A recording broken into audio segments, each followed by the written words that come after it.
मेरे लड्डू गोपाल बहुत ही ज्यादा प्रसन्न रहते हैं। देखो ना कितना स्वादिष्ट व्यंजन बनाती हूँ, एकदम खा जाते हैं। और खाने के पश्चात वह प्रसन्नता के संग मुस्कुराहट से ही मुझे रिझा जाते हैं। और रिझा जाने के पश्चात मैं प्रसन्नता के संग उनको दिन रात देखती रहती हूँ और लगता है कि मेरे ठाकुर जैसा कोई नहीं, ठाकुर ही मेरे हैं।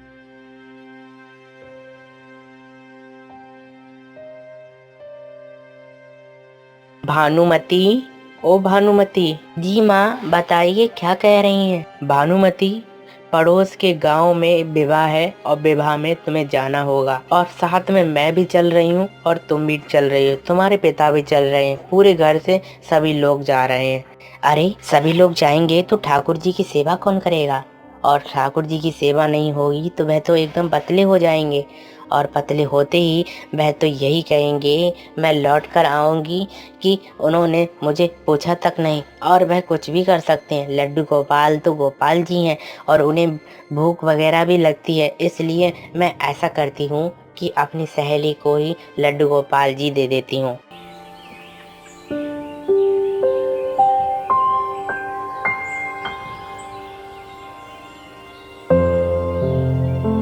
सरोजना, ओ सरोजना, सरोजना। अरे भानुमति, तुम मेरे घर पर क्यों आई हो? बताओ क्या काम है। अरे मेरी माँ मेरे ननिहाल जा रही हैं और ननिहाल में विवाह है, और विवाह के दिनों में मैं सोच रही हूँ कि ठाकुर सेवा कौन करेगा। ठाकुर सेवा ना होगी तो मेरे लड्डू गोपाल जी तो भूखे ही रह जाएंगे। इसलिए मैं चाहती हूँ कि तुम ही मेरे लड्डू गोपाल जी का भोजन कराना, और भोजन बनने के पश्चात ही खाना। अरे बिमला, मैं तुम्हारे संग पड़ी हुई हूँ और साथ में ही रहे हुए हैं, तो क्या मैं इतना कार्य नहीं कर सकती हूँ कि तुम्हारे लड्डू गोपाल की सेवा करूँ? तुम्हारे लड्डू गोपाल की सेवा मैं ऐसे करूँगी जैसे एकदम मेरा ही बालक है।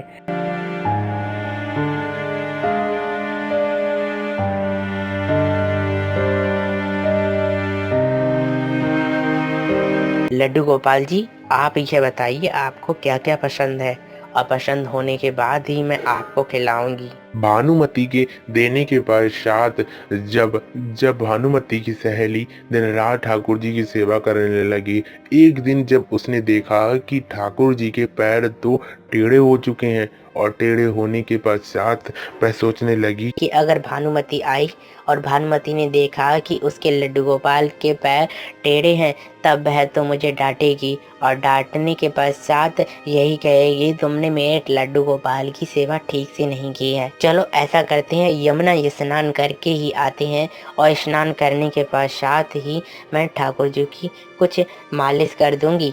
ऐसा ही करूंगी और ऐसे में ठाकुर जी भी प्रसन्नता के संग रह सकेंगे।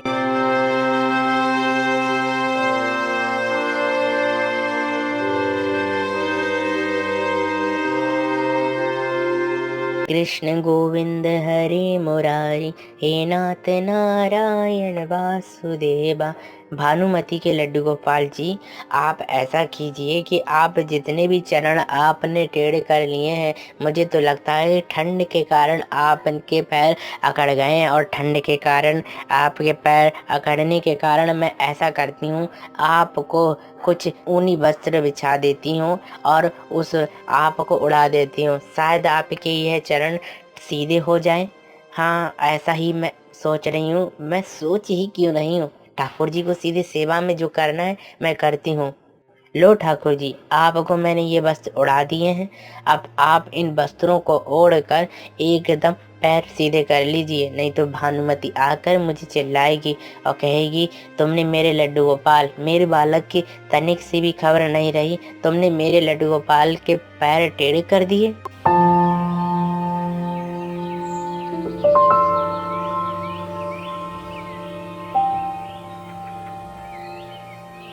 अरे सवेरा हो गया, ऐसा लगता है कि लड्डू गोपाल जी के पैर ठीक हो गए होंगे। अरे लड्डू गोपाल जी के पैर तो अभी भी सीधे नहीं हुए हैं। अगर भानुमति आज या कल में आ गई, वह तो मुझे डांटेगी, इसलिए मुझे कुछ तो करना पड़ेगा उपाय। हाँ, ऐसा करती हूँ, लड्डू गोपाल जी के पैरों की मालिश करने लगती हूँ। भानुमति की सहेली दिन रात लड्डू गोपाल जी की मालिश करने लगी। मालिश करते करते एक दिन ऐसा आया कि लड्डू गोपाल जी के चरण सीधे होने शुरू हो गए और कुछ दिनों के पश्चात ही लड्डू गोपाल जी के पैर सीधे हो गए। सीधे होते ही वह प्रसन्न हो गई और लड्डू गोपाल जो हमेशा टेढ़े पैर करे बैठे रहते हैं, आज वह सीधे चरणों से खड़े हो गए।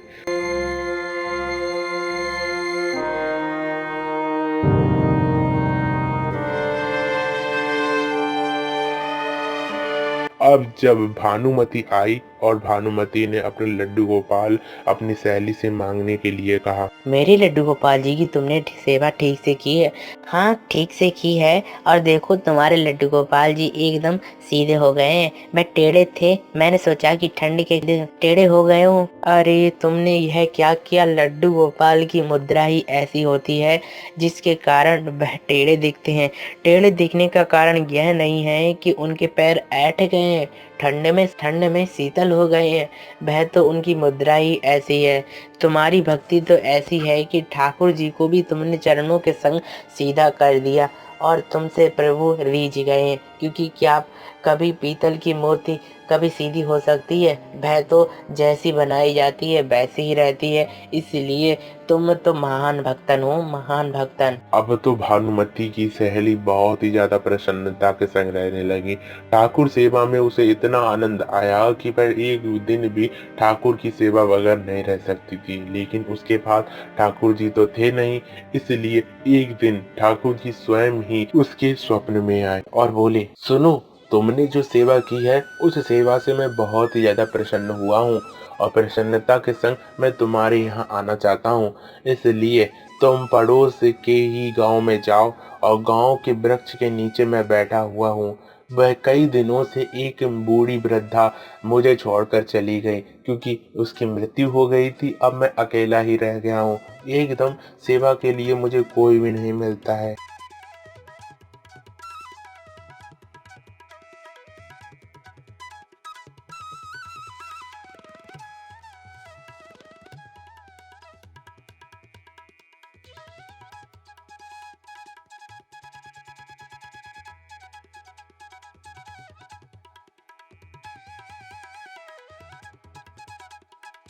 अरे प्रभु ने स्वप्न में बताया कि पड़ोस के गांव में एक वृक्ष के नीचे मैं बैठा हुआ हूँ, तो मैं अवश्य ही वहां जाऊंगी। चलते चलते रात हो जाती है और जब वह पहुंचती है तब देखती है कि वृक्ष के नीचे ठाकुर जी बैठे हुए हैं।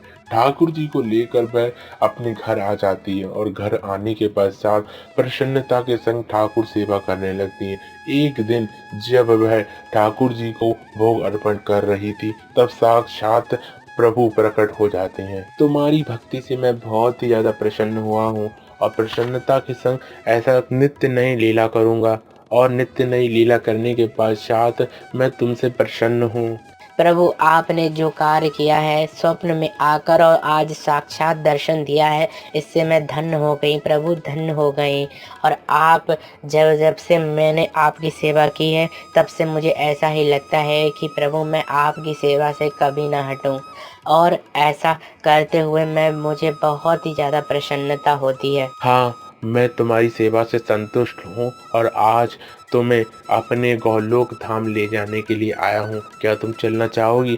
प्रभु आपकी भक्ति के साथ मैं जीना चाहती हूँ और आपकी भक्ति के साथ ही मरना चाहती हूँ। इसलिए प्रभु चलिए, आप मुझे अपने गोलोक ले जाइए। अपने गौलोक धाम ले जाते हैं और गौलोक धाम ले जाने के पश्चात से तब से यही नियम बन गया कि लड्डू गोपाल की सेवा हमें ऐसी करनी चाहिए। बालक को दिन में कई बार भूख लगती है, इसलिए ठाकुर सेवा में भी हमें कई बार भोजन कराना चाहिए ठाकुर जी को। जितनी बार हम स्वयं करें उससे भी ज़्यादा हमें ठाकुर सेवा करनी चाहिए। एक दिन, एक समय के लिए भी, एक क्षण के लिए भी ठाकुर जी को ऐसा ना एहसास होने दें कि उन्हें भूख और प्यास लग रही है।